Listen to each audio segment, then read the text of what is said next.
Bonjour. Alors, la question du jour est, est-ce qu'on peut vraiment viser 1 million d'euros en mettant de côté juste 5 euros par jour? C'est vrai que ça interpelle, hein.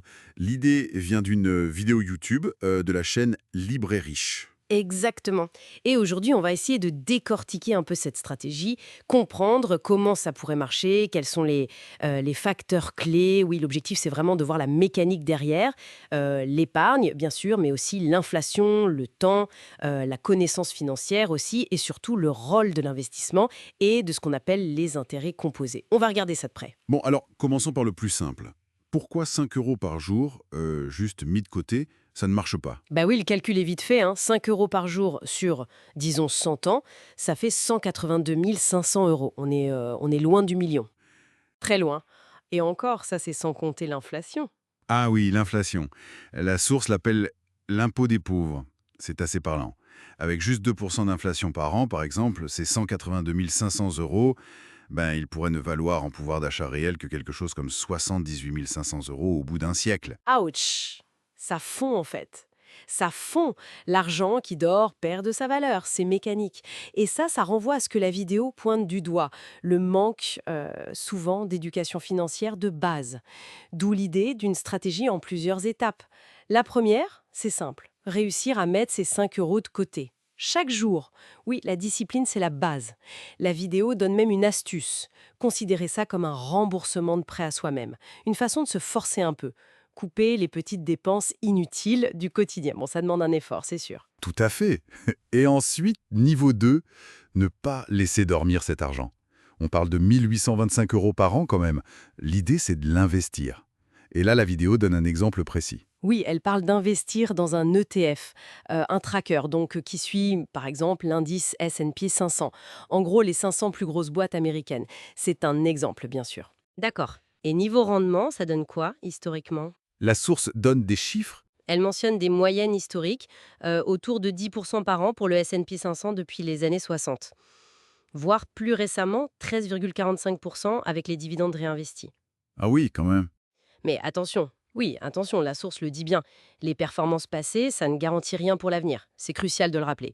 Et elle insiste sur l'importance de raisonner en rendement géométrique. Rendement géométrique, c'est-à-dire? Ben, c'est une moyenne qui tient compte de l'effet cumulé des hausses et des baisses année après année. C'est plus réaliste sur le long terme que de faire une simple moyenne arithmétique, surtout avec la volatilité des marchés. Ok, je vois. Donc une approche plutôt passive, long terme. C'est ça.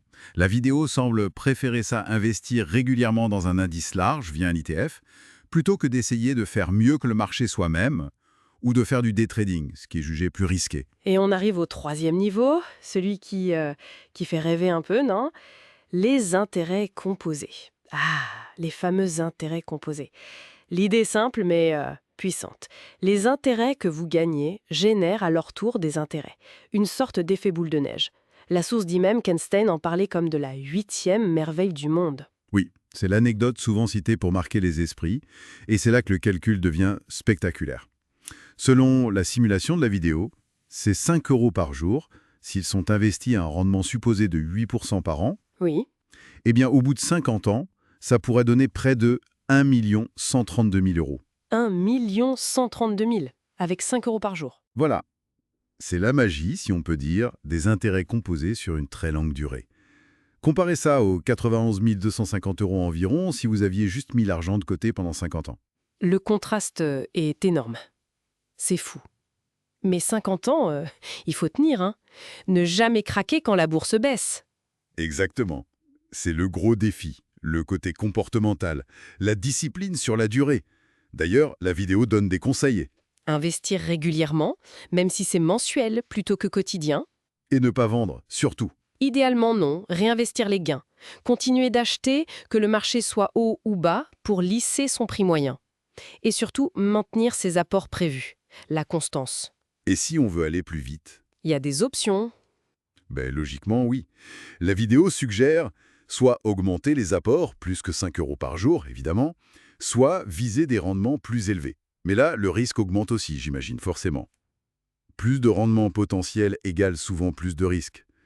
La vidéo mentionne aussi le timing, l'idée qu'il vaut peut-être mieux éviter de commencer quand les marchés sont au plus haut, mais elle insiste surtout sur la régularité à long terme.